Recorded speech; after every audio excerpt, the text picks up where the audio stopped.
There's a local park called a sky hike. It's basically a ropes course that gets higher and higher with each level.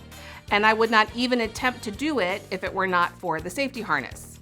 I might be brave enough to step out on those ropes because I trust the harness. Now, life can feel like a ropes course at times.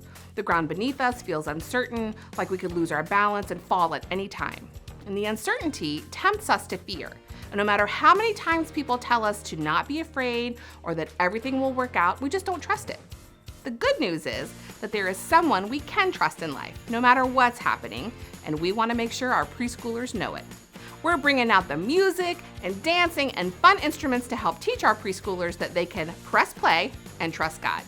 In fact, it's so important to us that they know that they can trust God, we're going to focus on it for 2 months. And the Bible stories they'll be hearing will give them plenty of reasons why they can trust God.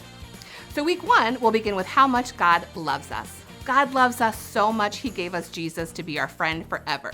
Now that's a lot of love. And we want our preschoolers to know that because God gave them Jesus, they can press play and trust God's love for them. Then we'll hear the story of a guy named Joshua in his battle against Jericho. Joshua had a choice to make, and it all came down to whether or not he trusted God and His plan. God's plan for Joshua worked, and we want our preschoolers to know that they can press play and trust God's plan for them too. Week 3, we'll hear about how Gideon trusted that God could use him despite his weaknesses. And God used Gideon to do some pretty amazing things.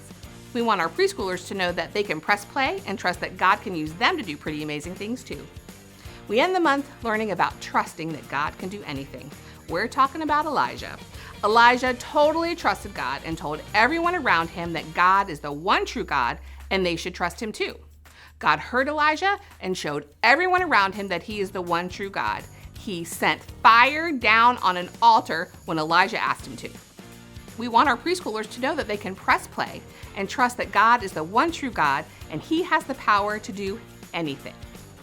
Now, as our preschoolers grow up and life begins to feel a little uncertain, we want to make sure they know they can press play and trust that God loves them, has a plan for them, will use them, and has the power to do anything in their lives.